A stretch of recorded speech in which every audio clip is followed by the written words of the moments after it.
आज 7 जनवरी 1967 का प्रातः क्लास चल रहा था। रिकॉर्ड था, इस पाप की दुनिया से दूर कहीं ले चल। मीठे मीठे बच्चे बाप को कहते हैं,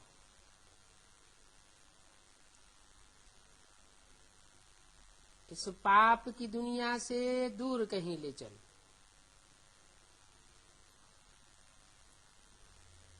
तो कहीं दूर दुनिया में चलने वाले रूहानी बच्चों के प्रति बाप गुड मॉर्निंग भी कर रहे हैं। रूहानी बच्चे जानते हैं नंबरवार पुरुषार्थ अनुसार कि हम बरोबर कहीं दूर जा रहे हैं।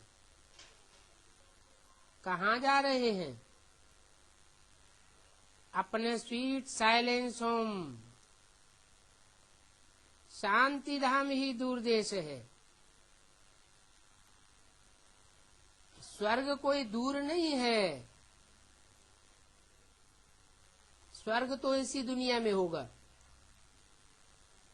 और शांति धाम तो सूरज चांद सितारों से भी पार है। शांति धाम दूर है जहां से हम आत्माएं आती हैं, वो है मूल वतन, और ये है स्थूल वतन, वो है हम आत्माओं का घर।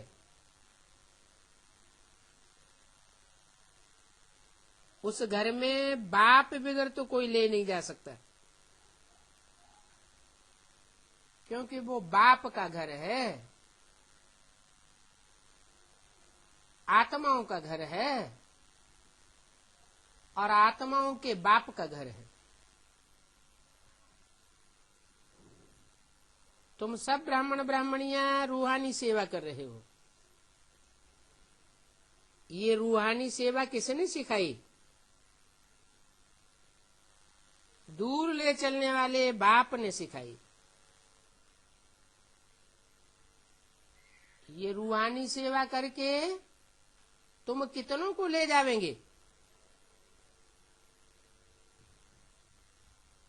अनगिनत आत्माएं हैं। क्यों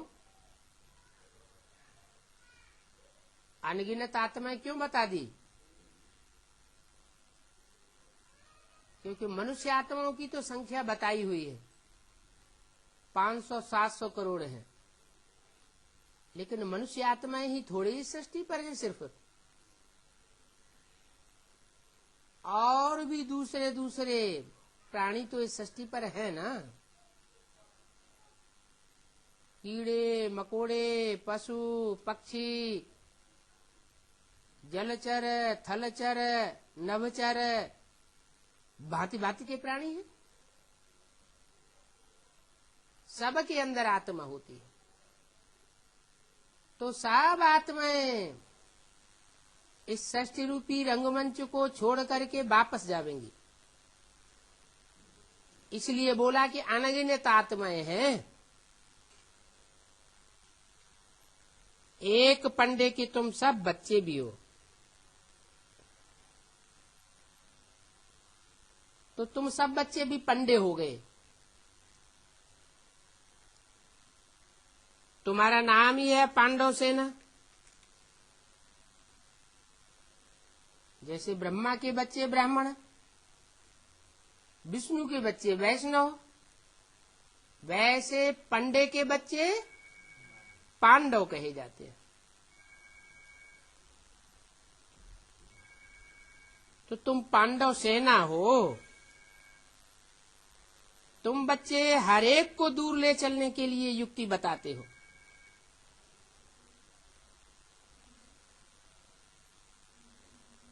दूर ते दूर, परे ते परे है परम धाम।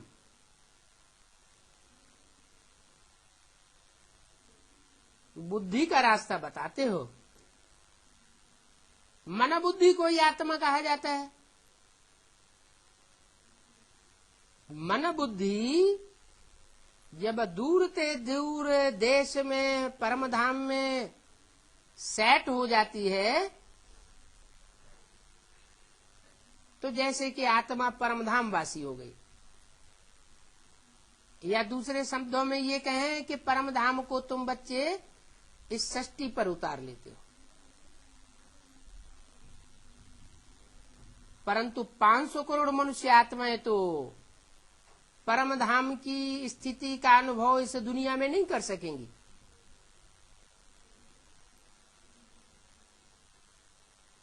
तो उनको रूहानी बच्चे नहीं कहेंगे। रूहानी बच्चे वो हैं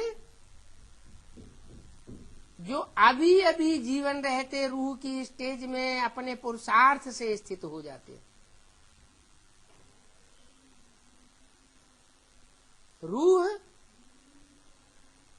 रूहानी बाप के बच्चे हैं।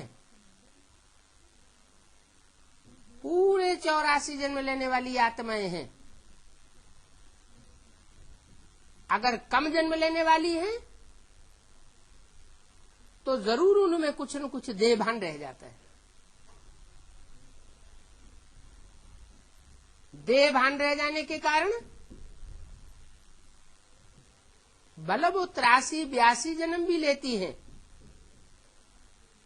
तो भी द्वापर युग से दूसरे दूसरे देहधारी धर्म पिताओं के चक्करी में आ जाती है, उनसे प्रभावित हो जाती है, उनकी प्रजा बन जाती है।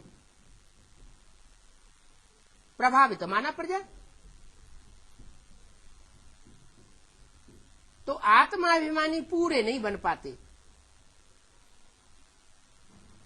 क्योंकि ज्यादा संग लिया उन्होंने उन देहधारियों का।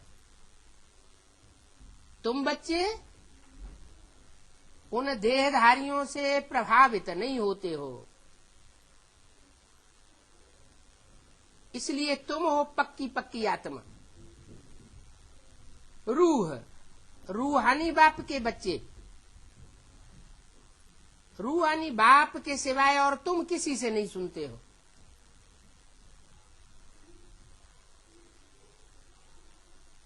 जैसे वो दूसरे धर्म की आत्माएं होती हैं तो तुम्हारी बात नहीं सुनती है, समझती भी है कि ये ज्ञान सच्चा है, जान लेते हैं कि इस ज्ञान में ताकत है, फिर भी कहते हैं कि हमारे गुरुजी जब तक नहीं मानेंगे तब तक हम तुम्हारी बात मानने वाले नहीं हैं। इसका मतलब वो रूहानी बाप के बच्चे हैं या देहाभिमानी धर्मगुरुओं के बच्चे हैं? धर्मगुरुओं के बच्चे हैं। तो बाप कहते हैं तुम हो मेरे रूहानी बच्चे।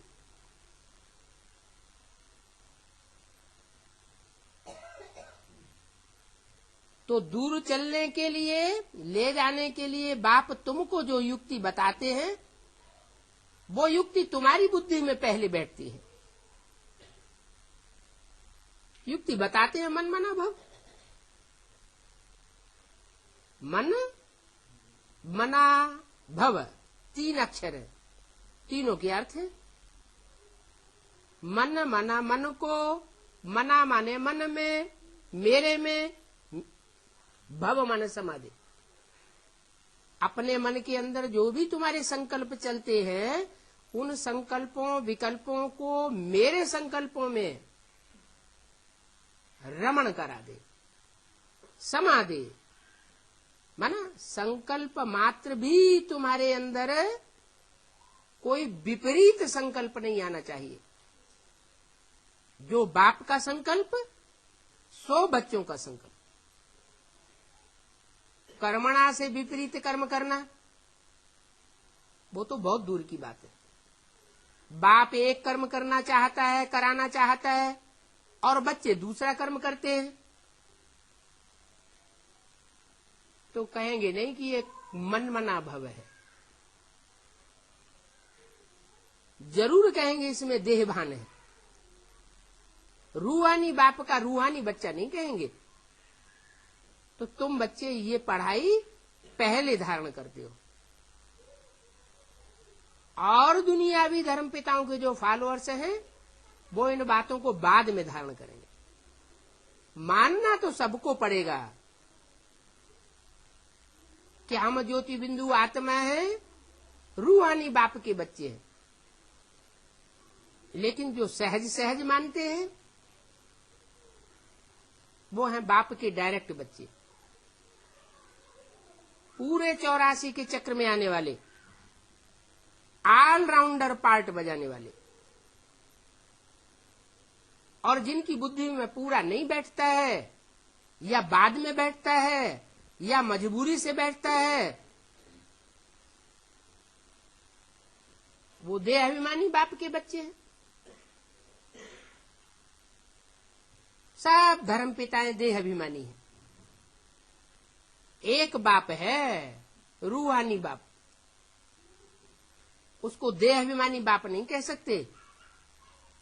क्यों? क्योंकि वो देह में आते हुए भी देह भान में फंसता नहीं,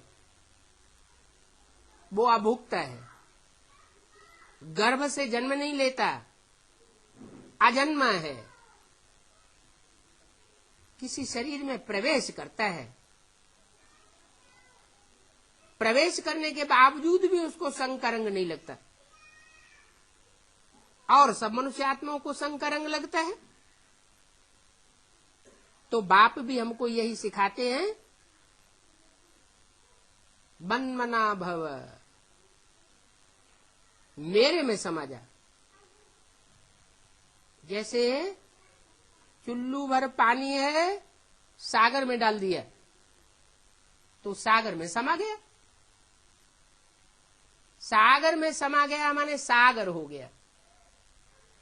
तो तुम अपने मन के संकल्पों को मेरे में समा देंगे तो तुम बाप समान बन जाएंगे।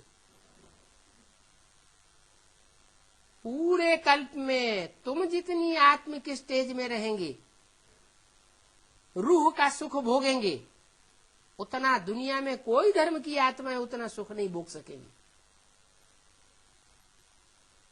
तुम्हारा है 3/4 सुख, और धर्म वालों का है आधा सुख आधा दुख। तुम ज्यादा से ज्यादा 1/4 दुख भोगते हो,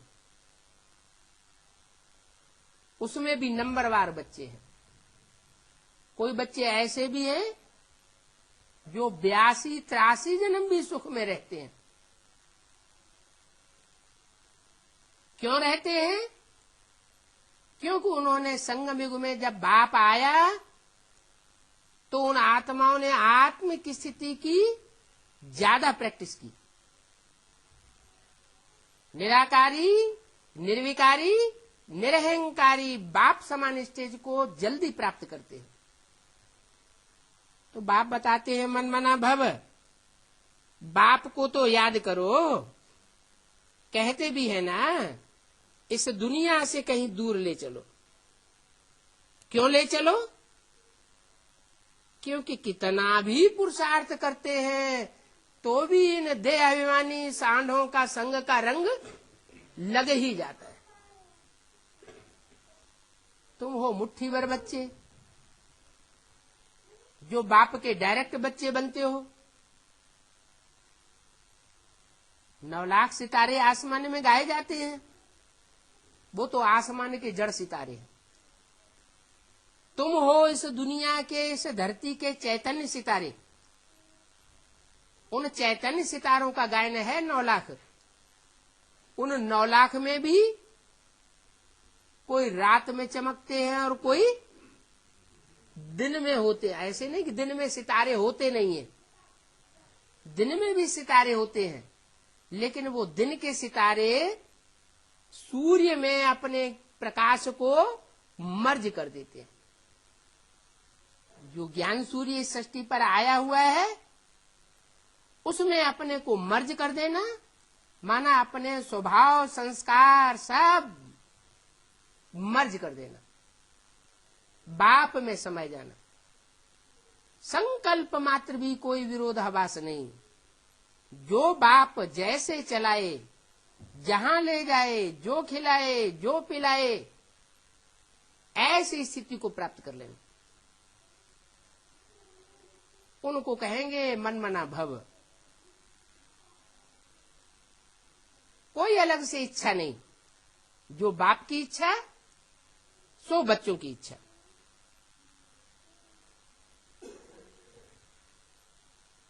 नई दुनिया में तो ऐसे नहीं कहेंगे कि कहीं दूर ले चल। इस पुरानी दुनिया में, दुख की दुनिया में कहते हैं कि दूर ले चल। क्यों? नई दुनिया में क्यों नहीं कहते? क्योंकि वहां दुख नहीं होता। दुख क्यों नहीं होता? क्योंकि वहां विधर्मी आत्माओं का संग नहीं लगता, जो हमको बार बार अपने देह अभिमान की तरफ आकर्षित कर लेती है, प्रभावित कर लेती है। उनके संग का रंग हमको लग जाता है। हम कितना भी पुरुषार्थ करते हैं, लेकिन हुजूम के हुजूम ये जो विधर्मी आत्माएं हैं, दूसरे धर्म में कन्वर्ट होने वाली आत्माएं हैं, वो हमारी अवस्था को खराब कर देती। तो बच्चे कहते हैं दूर कहीं ले चल, अभी कहते हैं, सतयुग में नहीं कहेंगे। यहां तो है ही रावण राज्य। राज्य किसका? रावण का। रावण माने रुलाने वाला। तो जिसका राज्य, उसके राज्य में फिर चलना पड़ता है। यथा राजा तथा प्रजा। हमारी भी वैसी रोने वाली स्टेज होती रहती है। तो कहते हैं इस रोने रुलाने वाली दुनिया से कहीं दूर ले चलो, जहां चैन हो। चैन माना शांति हो, आत्मा अशांत महसूस न करे। इसका नाम ही है दुख धाम। काहे का धाम? दुख का धाम। धाम माना घर। ये दुख का घर है ये दुनिया। इस दुनिया में कोई सुख नहीं है। देह का सुख है, वो भी क्षण भंगुर सुख है, और अभी तो देह में भी शक्तियां नहीं रह गई। देह सब विकारी होती चली जाती है। विकारी शरीर अशक्त होता जाता है। इसलिए बाप कहते हैं तुम सब की वानप्रस्थ अवस्था है। एक भी ऐसा नहीं है जो वानप्रस्थ अवस्था में न रहा हो। वानप्रस्थ अवस्था माना अब बूढ़े हो चुके, शरीर भी तामसी बन गए और आत्मा भी तामसी बन गई। अब बाप तुमको कोई धक्का नहीं खिलाते। क्या? यहां जाओ, वहां जाओ, ये करो, वो करो, कोई धक्का खाने की बात नहीं है। कौन धक्का नहीं खिलाते? बाप धक्का नहीं खिलाते। भाग दौड़ करने की बात नहीं है। एक बार परिचय मिल गया तो कहीं भी निश्चय बुद्धि होकर के बाप को याद करते रहो। वातावरण सुधरता रहेगा। वातावरण सुधरेगा, पवित्र वातावरण बनेगा, तो अपवित्र आत्माएं स्वतः ही आकर के शांति और सुख की भीख मांगेंगी।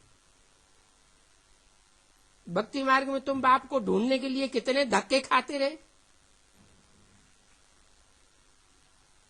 इतना ढूंढा तीर्थ टिकानों में, मंदिरों में, कहीं प्राप्त नहीं कर सके। बाप खुद कहते हैं मैं तो बहुत गुप्त हूं। इतना गुप्त हूं कि मेरे को कोई इन स्थूल आंखों से देख भी नहीं सकते। बल कितने भी दुनिया में धक्के खाते रहे, इन आंखों से मेरे को कोई नहीं देख सकता। इसलिए कहते हैं कि यहां दर्शन करने की बात नहीं है। कोई कहते हैं हम तुम्हारे गुरु जी के दर्शन तो कर लें। तो उनकी बुद्धि में बात बैठी नहीं है।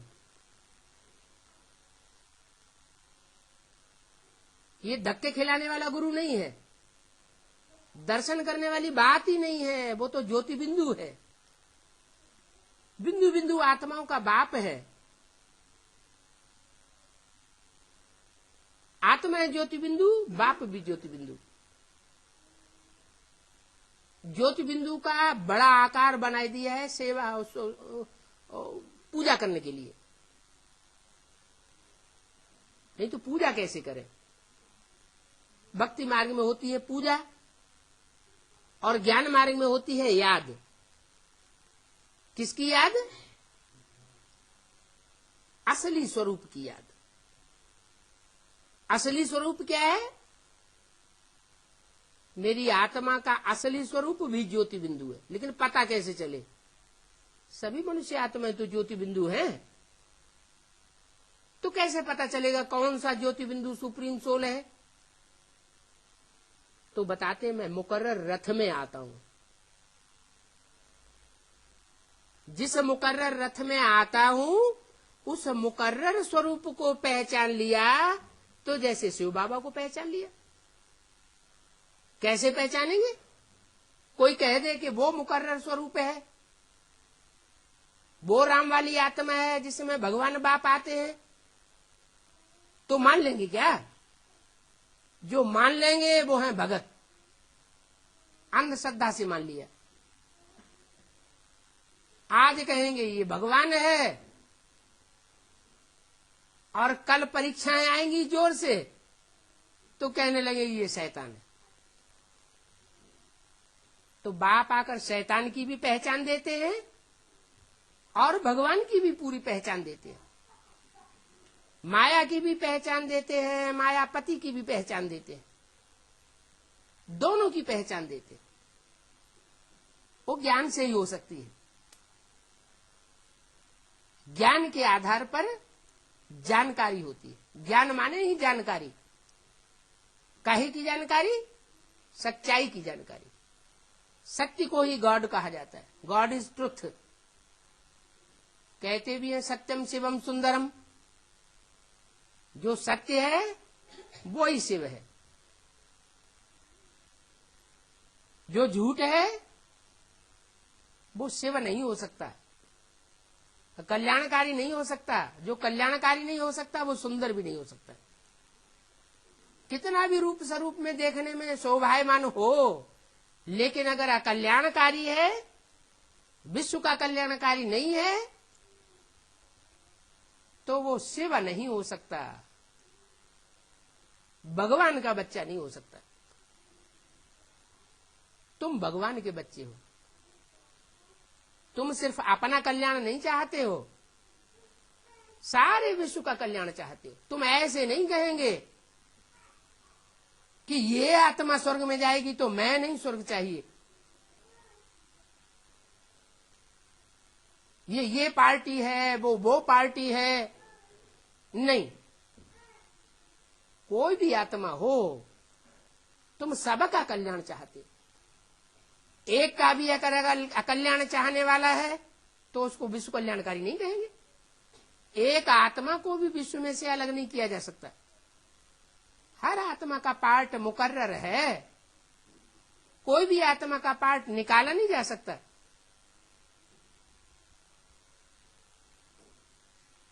तो मैं कहता हूं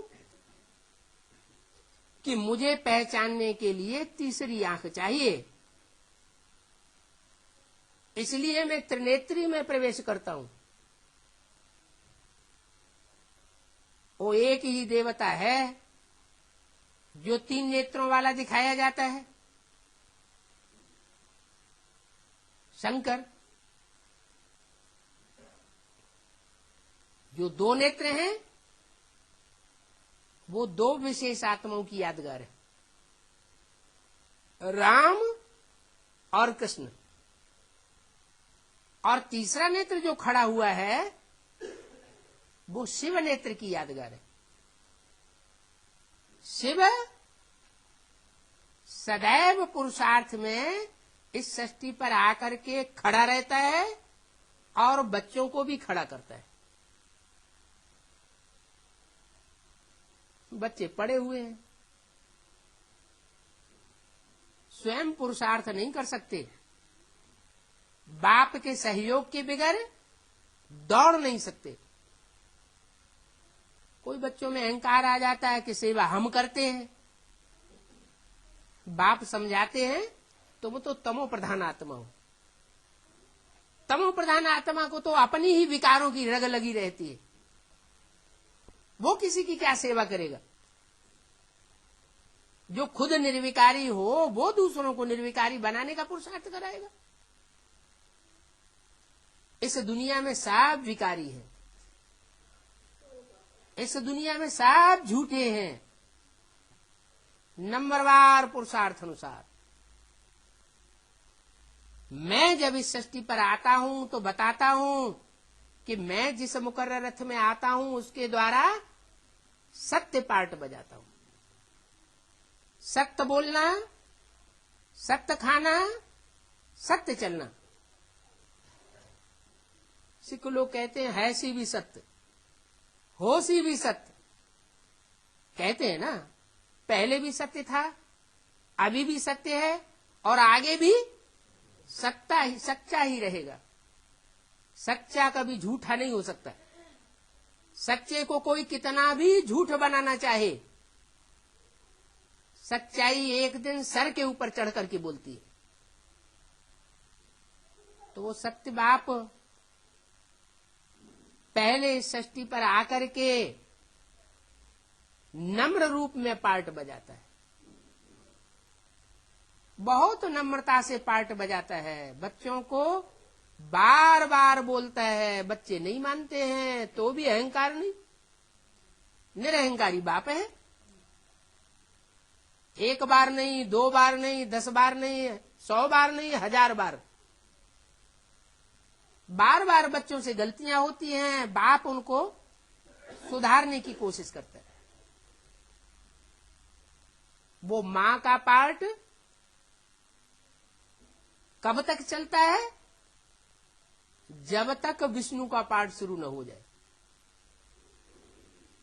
माना जब तक नई दुनिया की स्थापना न हो जाए तब तक नम्रता का पाठ चलता रहता है। पहले पूरा पूरा नम्र, लवफुल पार्ट, और बाद में थोड़ा नम्र और थोड़ा कठोर। वो अर्धनारीश्वर के रूप में दिखाया जाता है भक्ति मार्ग में। आधा पुरुष आधा स्त्री। स्त्री चोला माना ब्रह्मा की सोल कोई पुरुष तन में प्रवेश करती है और ज्ञानसूर्य भी उसमें प्रवेश करता है, शिव भी प्रवेश करता है। तो ज्ञान सूर्य जिस तन में प्रवेश करता है वो पुरुष पार्ट हुआ, क्योंकि कोई नरतन में ही प्रवेश करता है। और ब्रह्मा की सोल जिस तन में प्रवेश करती है वो चंद्रमा के रूप में शीतल पार्ट बजाने वाली दिखाई जाती है। मस्तक के ऊपर चंद्रमा दिखाते हैं। दोनों ही आत्माएं प्रवेश हैं, चंद्रमा भी प्रवेश है, ज्ञान चंद्रमा ब्रह्मा, और शिव ज्ञान सूर्य भी प्रवेश है। एक है तीखा और एक है मीठा, दोनों का साथ साथ पाठ चलता है। अभी 70 साल होने जा रहे हैं। ब्राह्मणों की दुनिया में ब्रह्मा की सोल अभी भी मां के रूप में प्यार का पार्ट बजाए रही है। समझाते ही रहते। कोई बच्चा कितना भी दुष्ट संकल्प करने वाला हो, दुष्ट वाचा बोलने वाला हो, दुष्ट कर्म करने वाला हो, फिर भी उन बच्चों को रहम की दृष्टि से देखते हैं। फिर तीसरा रूप आता है सदगुरु का। मां के रूप में भी टीचर बनता है, ऊंची पढ़ाई पढ़ाने के लिए भी सुप्रीम टीचर बनता है, लेकिन प्यार से पढ़ाता है। फिर तीसरा रूप जो कठोर रूप है वो उन आत्माओं के लिए है जो सुधरने का नाम ही नहीं लेते। ऐसी बीज रूप आत्माएं हैं जिनका छिलका बहुत कड़ा है। कोई बीज होते हैं मोटे छिलके वाले होते हैं, कड़क छिलका होता है। कोई बीज होते हैं पतला छिलका होता है, हल्का छिलका होता है, जल्दी उतर जाता है। तो जो बाप के रूहानी बच्चे हैं, रूह की स्टेज में रहने वाले हैं, वो सारी दुनिया के बीज हैं, माना सारी दुनिया के बाप हैं। उन आत्माओं में सूर्यवंशियों के भी बाप है। जो सूर्यवंशी प्रजावर की आत्माएं हैं उनके भी बाप हैं, चंद्रवंशियों के भी बाप हैं। उन बीजरूप आत्माओं में ही हैं। इस्लाम वंशियों के भी बाप हैं, वो बीज जो रूहानी स्टेज में अंत में टिकेंगे। बौद्ध वंशियों के भी हैं, क्रिश्चियन वंशियों के भी हैं। हर धर्म की बीज रूप आत्माएं उन 4.5 लाख में मौजूद है।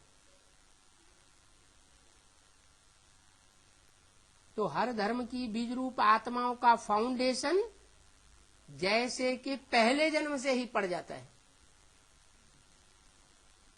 लेकिन बीज अपने अपने टाइम पर जब समय आता है, मौसम आता है तो उगता है। हर एक बीज हर एक मौसम में नहीं उगता। ऋतुएं होती है ना, ऐसी ये बीज रूप आत्माओं की भी अपनी अपनी ऋतु है। जब 1250 वर्ष शुरुआत में सृष्टि चलती है, सतो प्रधान सतयुग की सृष्टि चलती है, तो सूर्यवंशी आत्मा ही जन्म लेती है। सूर्यवंशी बीजों के द्वारा ही उनकी उत्पत्ति होती रहती है। परमधाम से उतरती है और सूर्यवंशी पार्ट बजाती है। 16 कला संपूर्ण से लेकर 14 कला संपूर्ण तक भी। और जैसे ही त्रेता युग शुरू होता है और परमधाम से चांदी जैसी आत्मा उतरना शुरू होती है, तो उनके भी बीज हैं। वो बीज रूप आत्माएं 16 कला संपूर्ण भले न बने, लेकिन 14 कला से लेकर के 8 कला संपूर्ण बनने वाली आत्माएं वो भी त्रेता में उतरती हैं। तो वो जो त्रेता में उतरती हैं वो चांदी जैसी आत्माएं हैं, लेकिन उनके बीज पहले से ही इस सृष्टि पर मौजूद होते हैं। माना पूरे 84 जन्म लेने वाले होते हैं। तो वो बीज जब त्रेता में आते हैं तो वो चंद्रवंशियों के साथ मिक्स हो जाते हैं। जो चांदी जैसा पार्ट बजाने वाली आत्माएं परमधाम से उतरती हैं, उनके साथ मिक्स हो जाते हैं। ऐसे ही द्वापर में होता है। जो इस्लाम वंशी आत्माएं हैं बीज रूप, वो इस्लाम वंशी आत्माएं उस धर्म में मिक्स तो नहीं होती, लेकिन जो ऊपर से आने वाली इस्लाम धर्म की आत्माएं हैं उनको जन्म देने के निमित्त बन जाती है। जैसे सिद्धार्थ की आत्मा ने राजा शुद्धोधन से जन्म लिया।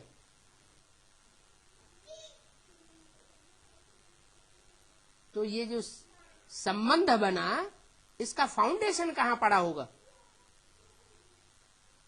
संगम युग पर फाउंडेशन पड़ता है। संगम युग पर इस समय बहुत ध्यान देना है कि हम कैसे संग का रंग लगाए रहे। श्रेष्ठ संग है बाप के संबंध के आधार पर हमारा संबंध जुड़ रहा है। जिन आत्माओं से बाप का संबंध नहीं है, उन आत्माओं से तो कहीं मेरा संबंध नहीं जुड़ रहा है।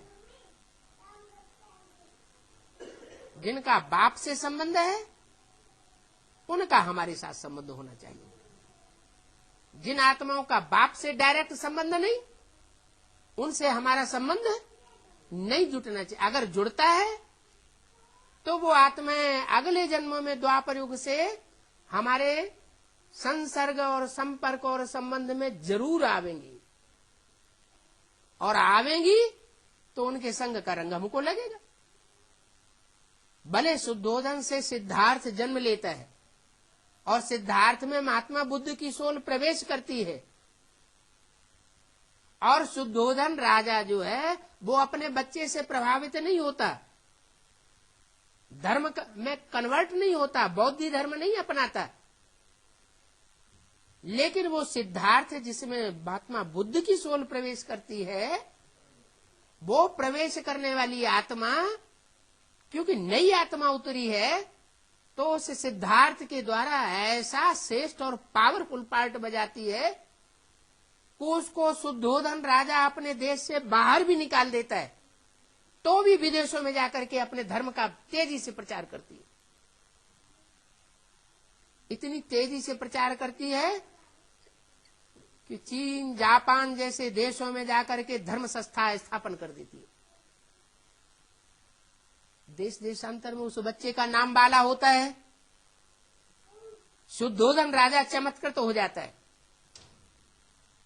कि मेरा बच्चा जिसे मैंने इस देश से बाहर निकाल दिया, वो कितनी कीर्ति अर्जन कर रहा है, कितनी आत्माएं उससे प्रभावित हो रही है। तो शुद्धोधन जो बाप बना हुआ है, राजा बना हुआ है भारत के अंदर, उसके अंदर उस बच्चे के प्रति मोह का संबंध जुट जाता है, और वो मोह 2-4 जन्म के बाद अपना प्रभाव दिखाता है। कोई भी कर्म है, अगर बहुत तीव्रता से किया जाएगा तो इस जन्म में भी फल दे सकता है और अगले जन्म में भी फल दे सकता है। अगर धीमी गति से किया जाएगा तो 2-4-8 जन्मों के बाद भी फल दे सकता है। तो शुद्धोधन राजा की वो बच्चे के प्रति मोह की वृत्ति 2-4 जन्म के बाद बौद्ध धर्म में उसको जन्म दिला देती है। किसको? शुद्धोधन का जाकर के बौद्ध धर्म में जन्म हो जाता है। तो बौद्धियों के साथ जन्म होगा, बौद्धियों के घरों में जाके जन्म होगा, तो संघ का रंग लगेगा या नहीं लगेगा? जरूर लगेगा। ये संघ का रंग लगाने की शूटिंग कहां की होगी? संघ में यहां शूटिंग कर ली। अच्छा चलो, वो तो आधार मूर्त आत्मा है सिद्धार्थ, जो बीज रूप शुद्धोधन से जन्म लेती है। लेकिन जो बीज रूप शुद्धोधन है, उसको भी तो कोई जन्म देने वाला बाप होता है। उसका बाप था राजा बिंदुसार। ये द्वापर युग की बातें हैं। उस समय बाप भी जिंदा रहता था बहुत वर्षों तक, और ग्रैंडफादर भी जिंदा रहता था। तो ग्रैंडफादर ने भी देखा कि मेरा पोत्रा कितना महान मान मर्तबे का अर्जन कर रहा है, और मेरे बच्चे से पैदा हुआ, तो फख्र उनको भी आता है। बल्कि पोत्रे की तरफ तो डाडे का ज्यादा ही प्यार जाता है, क्योंकि बाप अपनी मिल्कियत बच्चे को दे या न दे, लेकिन डाडा माना ग्रैंडफादर अपने बच्चे को, अपने पोत्रे को अपनी मिल्कियत का हिस्सा जरूर देने का हकदार बनाता है। इसलिए भारत में परंपरा है कि बाप अपनी कमाई हुई संपत्ति बच्चे को दे या न दे, ले दे, लेकिन डाडे की जो मिल्कियत तो बाप को मिली हुई है वो जरूर देनी पड़ेगी। तो जो ग्रैंडफादर बिंदुसार है उसकी वृत्ति उस पोत्र की तरफ जाती है। इस कारण उस बाप को भी, माना ग्रैंडफादर बिंदुसार को भी वहां जाकर के जन्म लेना पड़ता है। तो धर्म पिताएं वो प्रवेश करते हैं आधार मूर्तों में, आधार मूर्त उसी जन्म में कन्वर्ट हो जाते हैं, और आधार मूर्तों को जन्म देने वाले जो बीज हैं वो अलग अलग धर्मों के होते हैं, और उन बीजों को भी जन्म देने वाला प्रजापिता है, वो सबका बाप है। इसलिए प्रजापिता को भी हर धर्म में जाना पड़ता है, लेकिन वो बीज रूप आत्माएं हैं, इसलिए जीवन रहते कन्वर्ट नहीं होती है, लेकिन ममता मोह हो जाता है तो अगले जन्म में जाकर के जन्म ले लेती है, उसको कन्वर्सन नहीं कहा जा सकता। इसलिए बाप कहते हैं धरत परिये पर धर्म न छोड़िए। माना शरीर भले छूट जाए, धरनी पर गिर जाए, लेकिन जीते जी अपने धर्म को छोड़ना नहीं है, तो उसको कन्वर्ट होना नहीं कहा जाएगा, क्योंकि ये बाप के डायरेक्ट बच्चे हैं। बाप कहते हैं बच्चे मैं विदेशी बनकर के आया हुआ हूं, क्या?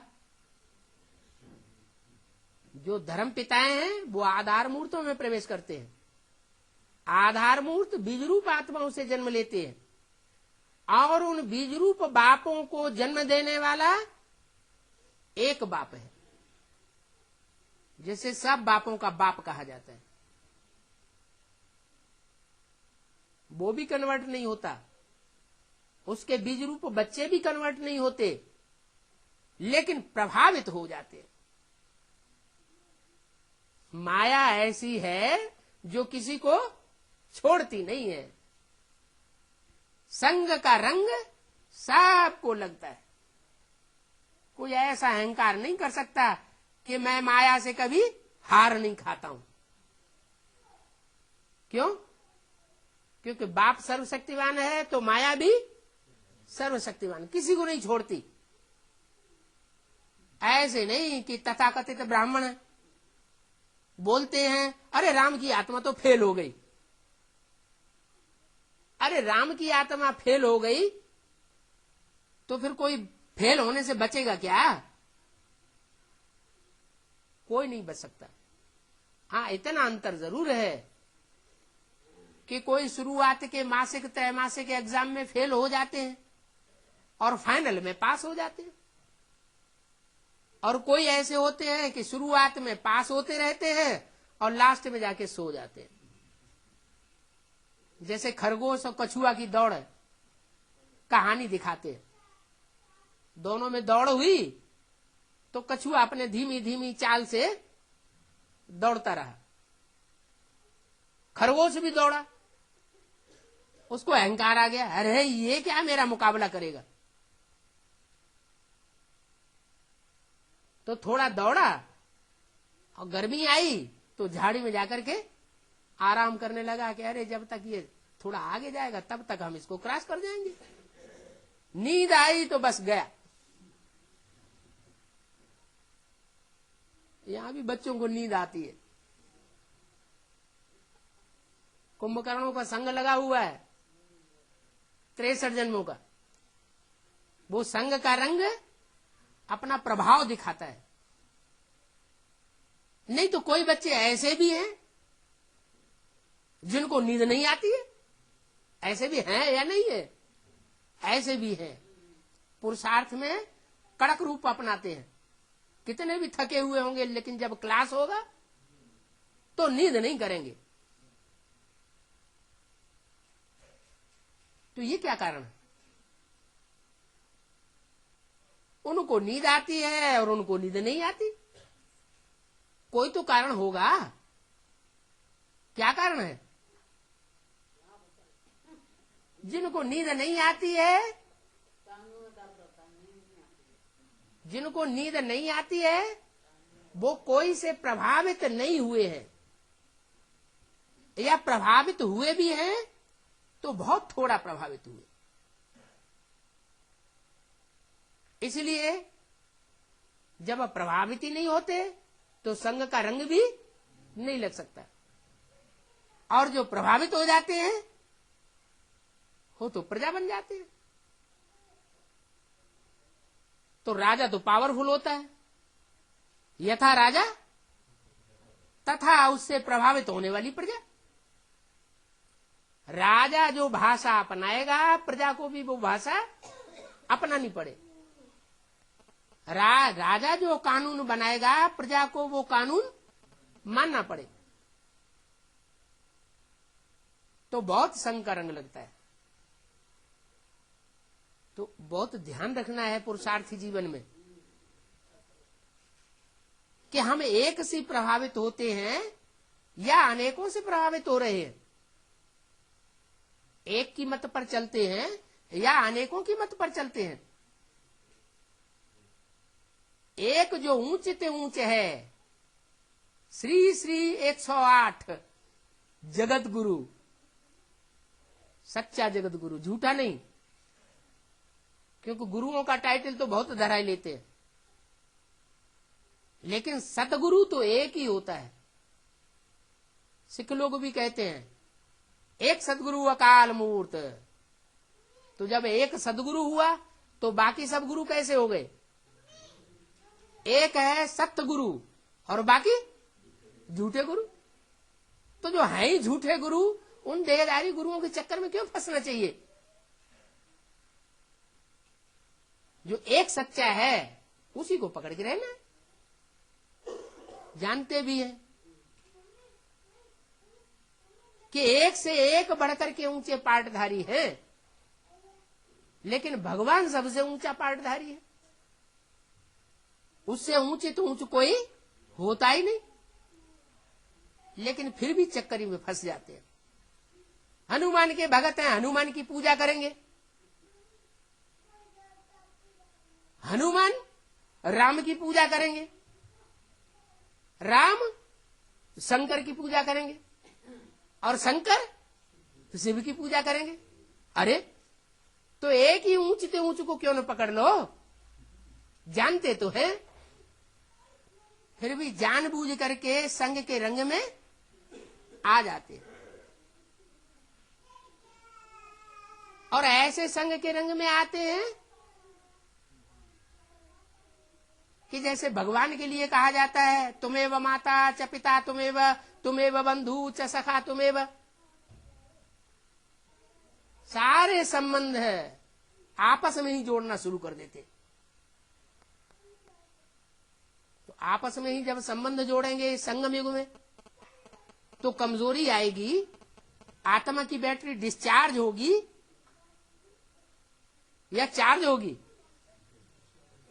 आत्मा की बैटरी डिस्चार्ज होती रहेगी। ये देह की जो इंद्रियां है ना, ये इंद्रियों से जब संग होता है देहधारियों के साथ तो बैटरी जरूर डिस्चार्ज होती है। जैसे कोई बैटरी में से वायर निकाले जाते हैं और उन वायर्स का कनेक्शन खाली बैटरी के साथ कर दिया जाए तो बड़ी बैटरी में कितनी भी पावर भरी हुई हो वो पावर डिस्चार्ज हो जाएगी। ये भी हमारी भी आत्मा रूपी बैटरीज हैं। ये आत्मा रूपी बैटरीज एक पावर हाउस से डायरेक्ट संग के रंग में आनी चाहिए। एक से सुनो, अनेकों से सुना तो व्यभिचारी ज्ञान हो जाएगा। जैसे वैश्या व्यभिचारी होती है या आप व्यभिचारी होती है? वैश्या व्यभिचारी होती है। तो उसमें चरित्र की पावर नहीं होती, प्योरिटी की पावर नहीं होती। वैश्या के मुख से निकले हुए महावाक्य वो असर नहीं करते। और कोई सधवा हो, एक पतिव्रतधारी हो, कभी अपवित्र बनी नहीं हो, तो उसके मुख से जो भी वाक्य निकलेगा वो सत्य साबित हो जाता है, सती सावित्री कही जाती है। तो प्योरिटी में बड़ी ताकत है। जन्म जन्मांतर का भाग्य अभी हम बना सकते हैं और अभी बिगाड़ सकते हैं। एक बाप को पहचाना तो उस एक पर ही न्योछावर जाना चाहिए, एक की ही मत पर चलना चाहिए, एक का ही ज्ञान सुनना चाहिए। अनेकों से हम क्यों सुने? दूसरे दूसरे धर्म पिताएं अपने फॉलोअर्स को इस बात में बहुत पक्का कर लेते हैं। क्या दूसरे दूसरे धर्म पिताएं अपने फॉलोअर्स को इतना पक्का करते हैं कि कोई भी क्रिश्चियन, कोई भी बौद्धी, कोई भी मुस्लिम कभी दूसरे धर्म में कन्वर्ट नहीं होता। और उसकी शूटिंग कहां हो रही है? संगमी की ब्राह्मणों की दुनिया में अभी शूटिंग भी हो रही है। ऐसे ऐसे ब्राह्मण हैं, उनको कितना भी समझाने की कोशिश करो, लेकिन वो एक कान से सुनते हैं, दूसरे कान से निकाल देते हैं। साफ कह देते हैं हम आपकी कोई बात सुनने वाले नहीं, या तो हमको ज्ञान की बातें नहीं सुनाना, हम ज्ञान आपसे नहीं सुनेंगे। हमको जो दीदी दादियां दादाएं सुनाते हैं हम वो ही सुनेंगे, और किसी की बात मानने वाले नहीं है। इतने पक्के होते हैं। और ये बीज रूप आत्मा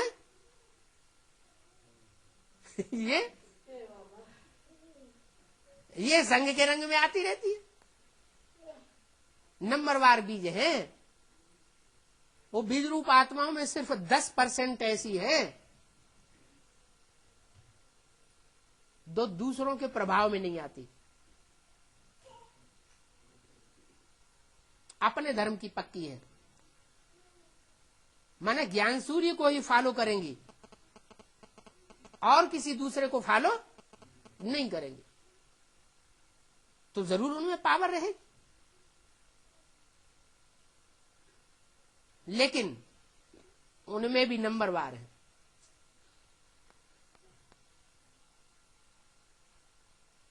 जो ज्ञान सूर्य का पार्ट है, जो पहले पहले भगवान से ज्ञान सुनता है और डायरेक्ट सुनता है, आदि में भी सुनता है, मध्य में भी सुनता है और अंत में भी विजयी होता है, तो वो हीरो पार्टधारी आत्मा कम से कम माया के चंबे में आती है, आदि में चंबे में आती है और अंत में पूरी विजयी होती है। बाकी सब नंबरवार है। जो नंबरवार हैं उनमें फिर देवान का छिलका भी नंबरवार चढ़ता है सब बीज। उन 4.5 लाख बीजों में ऐसा कोई नहीं है जिसका छिलका इस संगम युग में ज्ञान दंडों से न उतर जाए। इसी जन्म में उनको संपूर्ण बनना है, अगले जन्म में नहीं। अगले जन्म में तो कोई भी आत्मा संपूर्ण नहीं बनेगी। 8 ऐसे हैं जिन्हें डंडे खाने की भी दरकार नहीं पड़ती, धक्के खाने की भी दरकार नहीं पड़ती, क्योंकि उन्होंने एक को पकड़ लिया तो पकड़ लिया। एक है साधे सब सद है, सब साधे सब जाए। तो एक में ताकत रहती है। अनेकों के संग के रंग में जाने से ताकत क्षीण हो जाती है। इतनी ताकत रहती है एक के संग के रंग में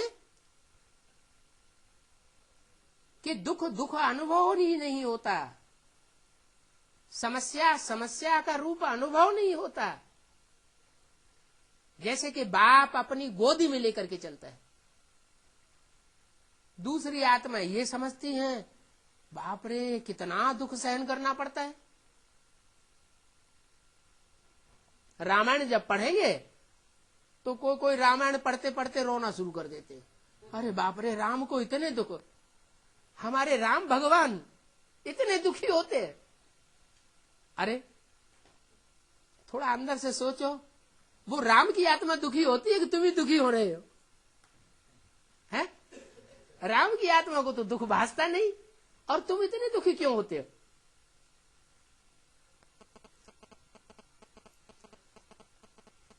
तो एक की बात है, एक में अपने मन को रमण करना चाहिए। मन एक में तिरोहित होगा, एक में मन मना भाव होकर के रहेंगे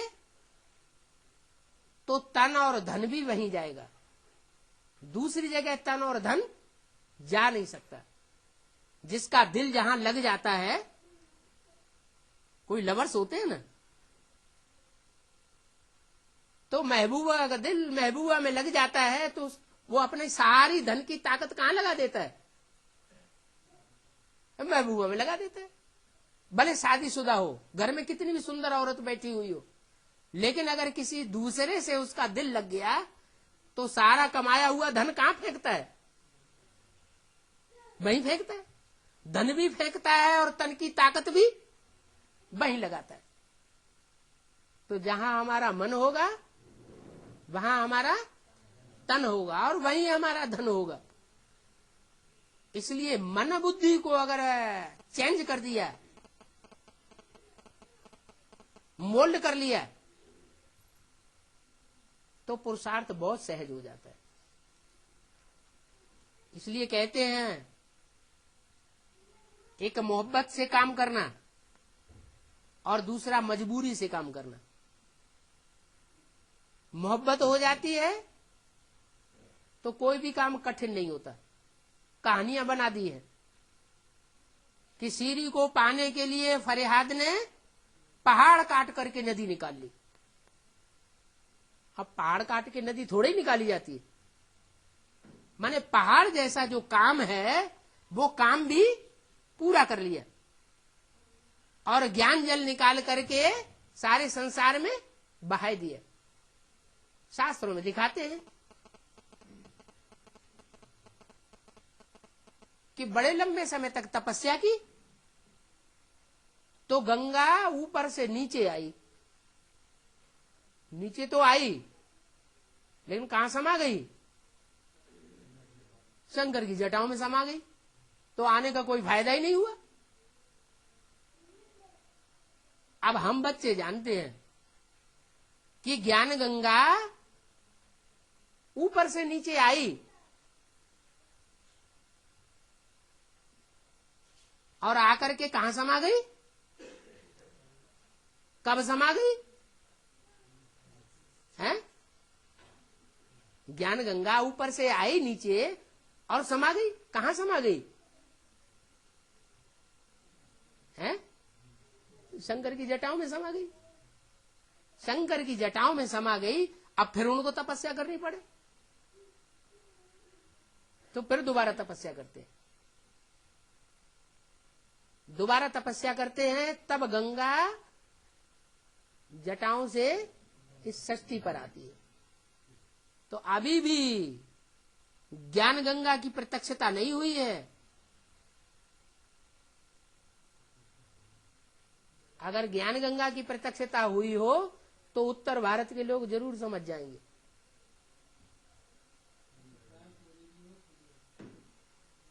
अभी भी जटाओं में घुमड़ रही है।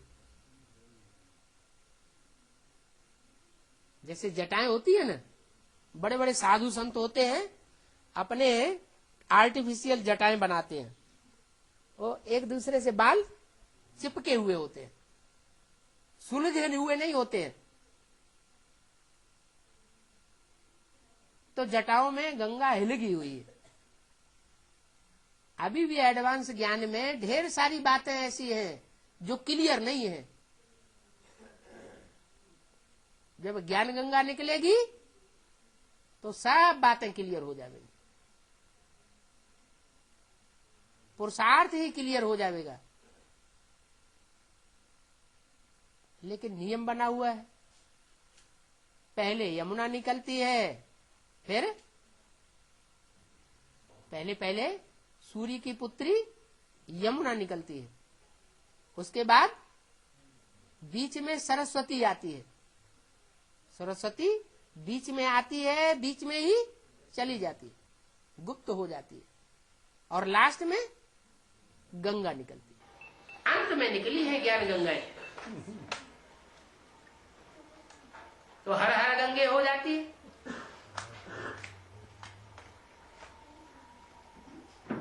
तो सर के ऊपर धारण किया जाता है, क्यों? पार्वती को गोद में बैठाया और गंगा को सर के ऊपर क्यों बैठा लिया? चंद्रमा को भी मस्तक पर बैठाया, सर के ऊपर नहीं चढ़ाया, मस्तक में थोड़ा नीचे दिखाते हैं, और गंगा को एकदम सर के ऊपर। तो कोई कारण रहा होगा ना। फिर गाते हैं राम तेरी गंगा मैली। अरे कब मैली? सागर से कनेक्शन है तो मैली, या सागर से कनेक्शन टूटा हुआ है तो मैली?